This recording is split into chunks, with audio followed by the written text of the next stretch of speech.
I'm gonna apologize in advance if I seem annoyed because I've tried to film this video at least 5 times now and I'm so stressed out. Much respect to you YouTube folks out there who do this like 100% for a living. I applaud you because I'm really annoyed right now because my microphone kept dying and I didn't realize it, and I spent like 40 minutes filming and now I have nothing. Much respect.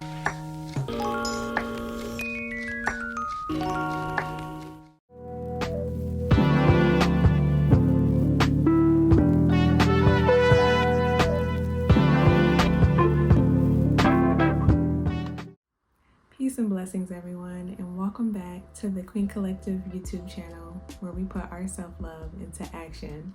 It's taking me every bit of patience to show myself love and grace today because even just today, I've tried to film this video at least 5 or 6 times and I'm gonna leave it at that. But today we're gonna talk about how self-care sometimes isn't enough to help us push through the day. And my first attempt at this video was about a week ago, and I'm going to show the clip, and it's kind of proof positive of why sometimes we just need to care for ourselves in a different way than solely relying on those self-care routines that we do daily, where we exercise, we eat right, and we journal, we exercise, all of that. Oh, I said exercise already, but yeah, my brain's a little frazzled right now even still, but I'm working through it now because I feel a lot much better today than I did a week ago or even a couple of days ago. So I'm going to show you guys that clip and then we'll be right back. What's good, y'all? Peace and blessings, and welcome back to the Queen Collective YouTube channel where we put our self-love. What's up, y'all? Welcome back to... Nope, that's not what I want to say.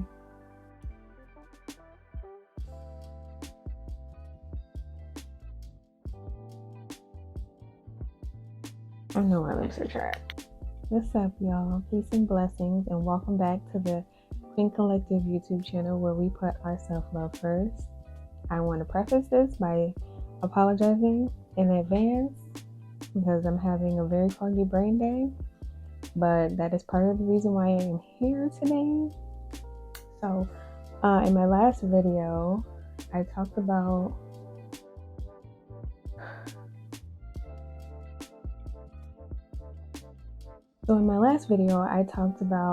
some of the things that I like to do daily to, practice self-care and keep myself focused and grounded and on track so that I, make my days as successful as possible. And today, I have returned to you with what I believe is even more of a more important aspect of self-care, which is knowing when self-care just isn't enough to get you through some of those pretty dark days or those really tough days like I'm having today, but really the whole week has been a little tough. But today in particular, I'm not feeling that great. So it is that time of the month, and I do get pretty severe premenstrual symptoms. Like right now, I'm having a hot flash. So yeah, I'm in the thick of it right now, and I'm not even, in the thick of it, if you know what I mean. Like, this is PMS. This is the pre-stuff before the real, stuff starts. And so, I got my favorite Polar sparkling water here,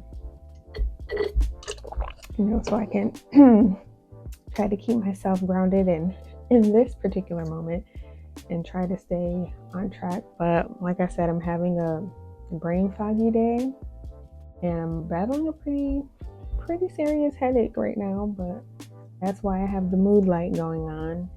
Any other time I would have my ring light on, bright and shining in my face, but it's one of those days where I'm having a migraine and the light is just not my friend.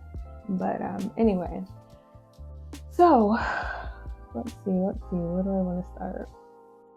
Okay, so I guess I want to start off by saying or addressing, some of the things I mentioned in my last video. So I mentioned how, those daily self-care practices kind of help me stay grounded daily. So what about these types of days that are a little more difficult to navigate when my brain is foggy? I can't really focus on what I want to focus on. My body's telling me that I need to just sit down or lay down and rest. Those are the days that I listen. Some days I can soldier through when my mind and body is telling me that I need to chill.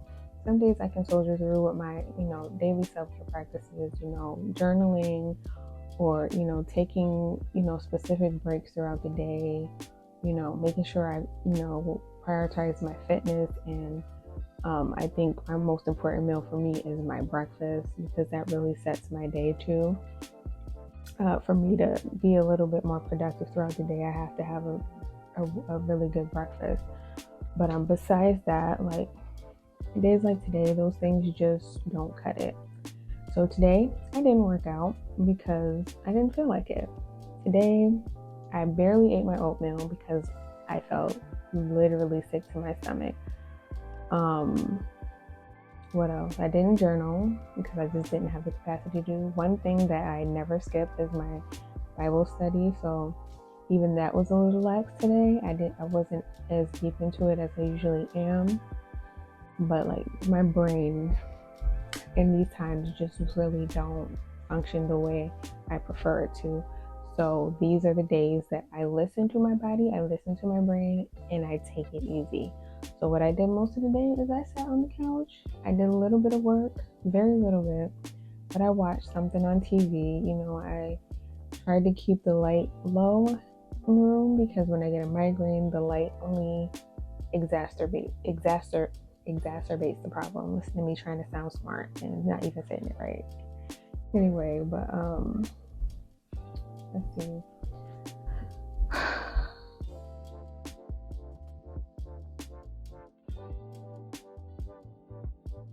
So I guess the point that I'm trying to make is that life is a little more nuanced than settling for simple self-care practices that I will not say are not important, because they are important to try to keep a balance of daily practices. It may not be every single day, but like if you can get into the routine of it, I really do recommend that you try to come up with a routine that works for you.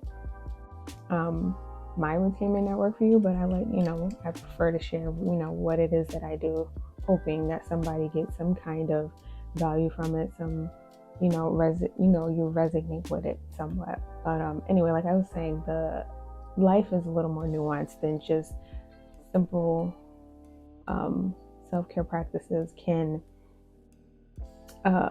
cure, I guess. Maybe not cure, but treat, maintain, whatever the case may be.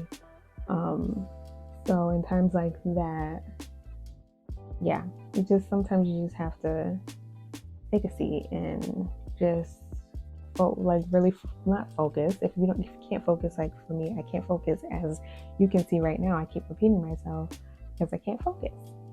So at times like this, when I feel completely burnt out or my body chemistry is not allowing me to be great, I just have to take a step back.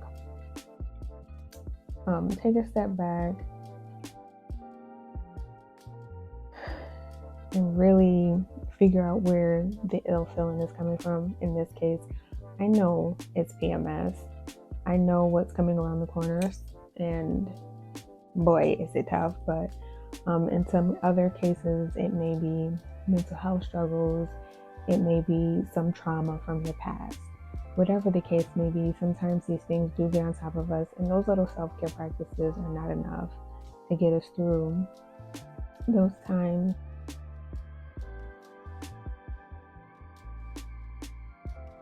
Okay, so today I'm going to specifically be addressing something that apparently not a lot of women, but some women do deal with, and that's PMS and PMDD. I wanted to give a little more information. I know I mentioned it in my previous clips where I was looking a little rough, going through it myself.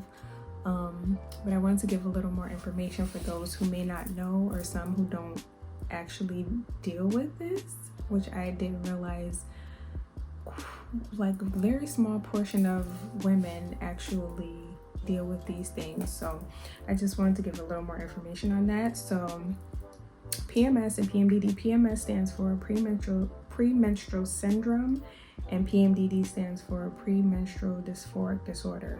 Both of these disorders have significant psychosocial impacts in the weeks leading up to menstruation. Now, most women have only mild discomfort, and symptoms do not interfere with their personal, social, or professional lives. However, 5% to 8% of women have moderate to severe symptoms that can cause significant distress and functional impairment. This is shocking to me, which it shouldn't be, because before I think my mid-20s, I really didn't deal with the severe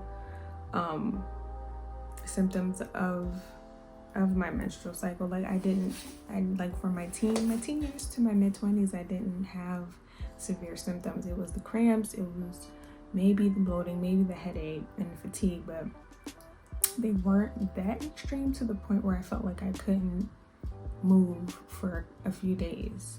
But now that I'm in my early 30s, it is just a totally different ball game. But let's get into a little more information about this. So PMS is characterized by any of a complex of symptoms experienced by some women in the days immediately before menstruation. Now, these symptoms can include breast tenderness, bloating, cramping, headaches, fatigue, mood swings, cognitive changes, appetite changes, and sleep disturbances. That's a lot. That is a lot that women have to deal with. And like I said, up until recently, I had only had mild symptoms. I thought then that they were severe symptoms, but oh boy, was I wrong. Now I'm dealing with the severe symptoms. And so PMDD is the more severe, I don't want to say version, it's more severe PMS basically, and it requires a medical diagnosis. It is also listed in the DSM-5. DSM-5 is a diagnostic and statistical manual of mental disorders that is often used by psychiatrists and psychologists to diagnose different mental disorders. Now, in this manual, PMDD is listed under the depressive disorders, and in order to get a diagnosis of PMDD, you have to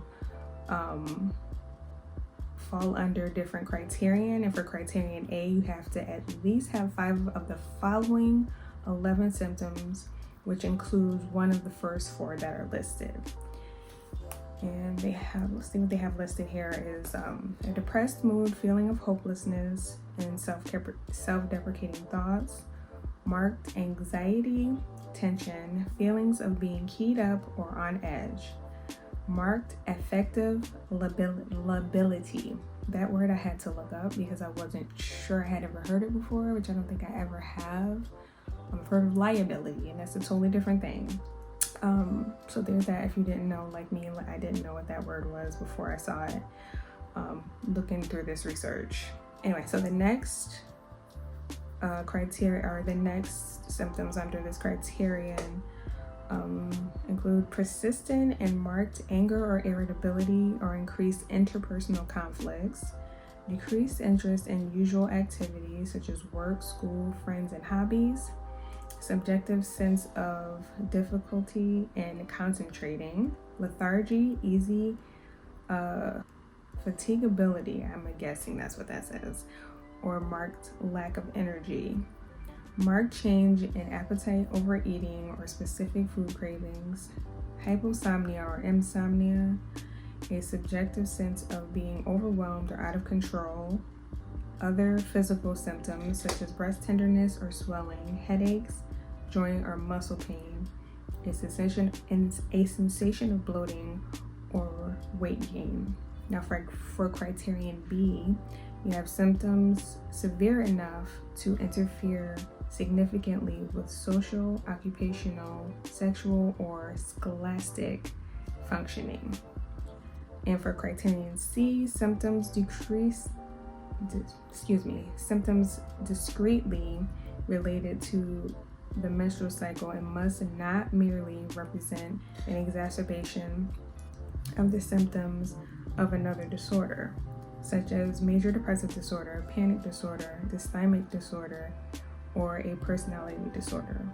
And for criterion B, you must have criterion A, B, and C are confirmed by prospective daily ratings during at least 2 consecutive symptomatic menstrual cycles. PMDD symptomology has a threefold categorization, which includes mood, behavioral, and symptomatic symptoms. And so under mood, the mood category, you have feelings of sadness, depression, hopelessness, worthlessness, marked mood lability, like mood swings, increased irritability and anger, increased anxiety and other feelings of being on edge all the time. As for behavior, you have lack of energy, fatigability, decreased interest in normal activities, problems concentrating, changes in appetite and sleep pattern. And for somatic symptoms, which is things you feel in your body, you have breast swelling or tenderness, joint pain, sensations of bloating or gaining weight, and headaches. That is a mouthful. And this is why it's important to seek professional help if you believe you're dealing with this particular disorder. Personally, I haven't seen a professional to be formally diagnosed with PMDD, but from what I've read, it's very clear to me that it's a strong possibility. At some point, I do plan to actually bring this up to a doctor. I am still searching for a competent one because I swear every time I go to a doctor, no one ever takes my symptoms seriously, and it's very frustrating. So this is why I do my research on my own, and I try to figure these things out on my own so that I have something in my back pocket to take to a doctor so that I can put it in front of them and say, listen, this is serious. This is what I'm dealing with. I need help.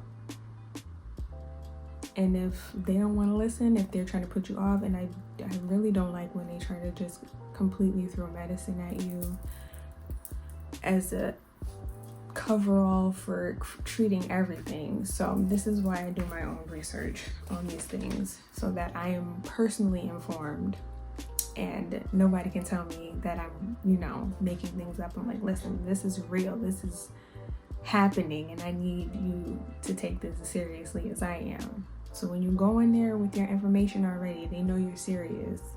Prayerfully, they'll actually listen. Now, listening to this simple breakdown of the categories and the symptoms, is very easy for me to say that I've experienced a lot, if not all of these symptoms. And this is why, I felt it pertinent for me to come on here and kind of shed some light since it's just crazy to me that only 5% to 8% of women deal with these types of symptoms. Even just the PMS symptoms is 5 to 8% of the population of women that deal with this, and it's so small, but we're out here and some of us are struggling. And the experience that I had this month really just opened my eyes to how important it is to not only focus on self-care routines, but also on things that that are a little more nuanced than that. Some things that can help with managing these types of symptoms are lifestyle changes, obviously, which is like eating healthier, and exercising, stress management techniques like meditation, yoga, something to kind of, get you inside of your body, to help you be aware of what you're feeling so that it makes it a little easier to target what's, really ailing you, I think. What else? Tracking is super important.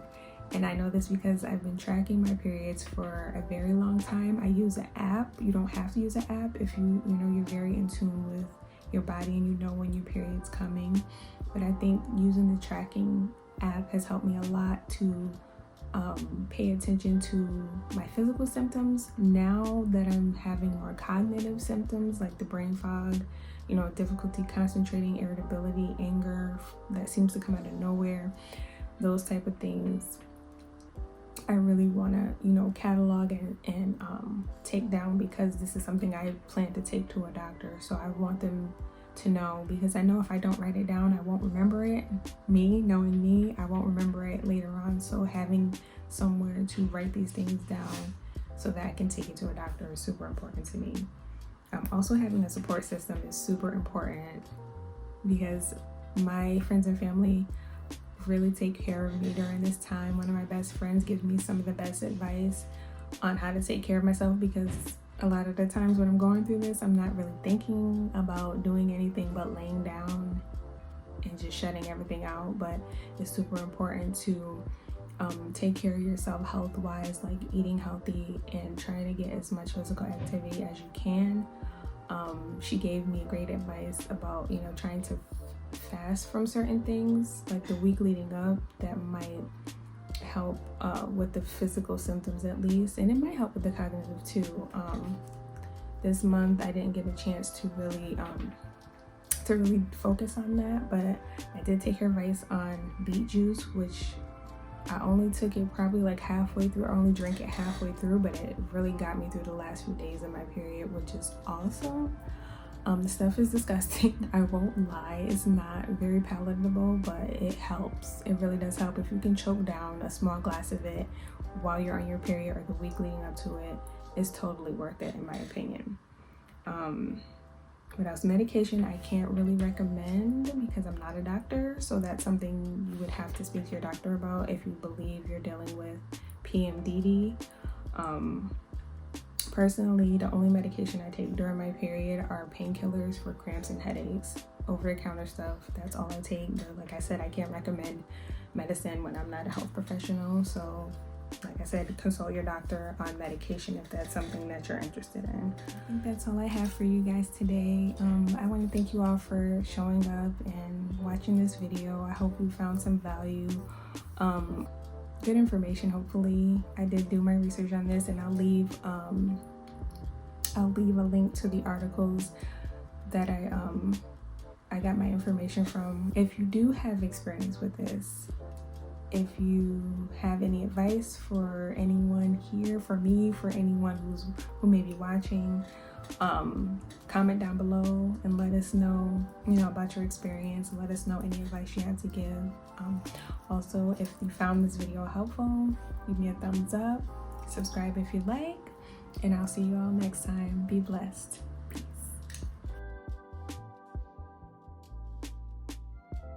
I am trying to be ever so patient with myself today. Anyway, what is it that I'm trying to say?